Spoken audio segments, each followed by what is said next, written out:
Hello বন্ধুরা, good morning. তোমরা কেমন আছো? নিশ্চয়ই ভালো আছো। তো দেখো, আমি রেডি হয়ে রাস্তায় বেরিয়েছি। তো ঠাকুরের ঝুড়ি নিয়ে বেরিয়েছি। তো আজকে অক্ষয় তৃতীয়া ছিল।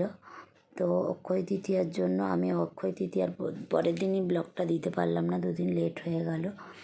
তো অক্ষয় তৃতীয়ার দিন আমাদের দোকানে পুজো দেওয়া হয়, মানে দোকানের মধ্যে পুজো না, যে কোনো মন্দিরে পুজো দিয়ে নিয়ে এসে দোকানে দেওয়া হয়। তো দেখো, আমি শাড়ি টাড়ি পরে মন্দিরে বেরিয়ে গেলাম। মন্দিরে ঢুকে সব ঠাকুরগুলো তোমাদেরকে দেখালাম। তারপর দেখো, আমাদের যেগুলো করতে হয় মন্দিরে গিয়ে, মানে দোকানের জন্য ফুল মিষ্টি উপকরণ সব কিছু নিয়ে যাই। নিয়ে যেয়ে লক্ষ্মী গণেশ যা থাকে সব কিছু নিয়ে গিয়ে ওখানে পুজো করিয়ে সংকল্প করে নিই। ওখানে একটা কয়েন টাকা দিতে হয়, দিয়ে সেইটা দিয়ে তার নাম টাম লেখা হয়। তো সব কিছু ব্রাহ্মণরা করছে। তো তারপরে এবার ব্রাহ্মণ পুজো শুরু করবে, কারণ ওদের টাকা পয়সা দিয়ে যেগুলো করার, ফুল টুল দিয়ে যা কিছু হয় আমরা ওগুলো দিয়ে দিই।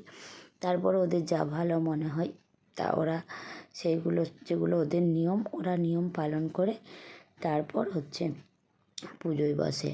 খাতায় ওদের কিছু লেখার থাকে, সেগুলো লেখালেখি করে, তারপরে ওরা পুজো শুরু করে। চলো, এবার ব্রাহ্মণ পুজো শুরু করবে। তো তাহলে দেখতে থাকো কীভাবে পুজো করে। অঞ্জলি টঞ্জলি দেয়, সিঁদুর টিঁদুর পরিয়ে দেয়, সংকল্প করে, সব কিছুই করে। যা কিছু মানে বাড়িতে একটা পুজো করলে হয়, ওইগুলো মন্দিরে গিয়ে আমরা করিয়ে নিই। তো চলো দেখতে থাকো, পুজোটা দেখতে থাকো।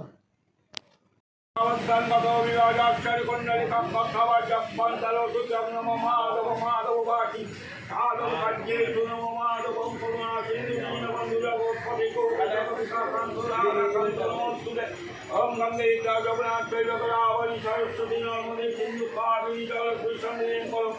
ओम पुष्पे पुष्पे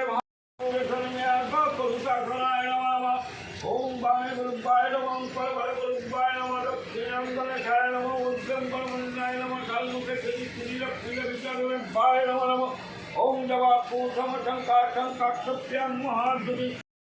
তো পুজো হয়ে গেল। তারপরে কি বলো তো, প্রসাদ প্রসাদ ওখানে যা দেওয়ার দিয়ে দিলাম। তারপরে আমাদের দোকানের ছেলেরা আছে, তাদের জন্য প্রসাদ নিয়ে আমার বর বেরিয়ে চলে যাচ্ছে। তো ও বেরিয়ে চলে যাওয়ার পর আমি আমার বাড়িতে চলে আসব।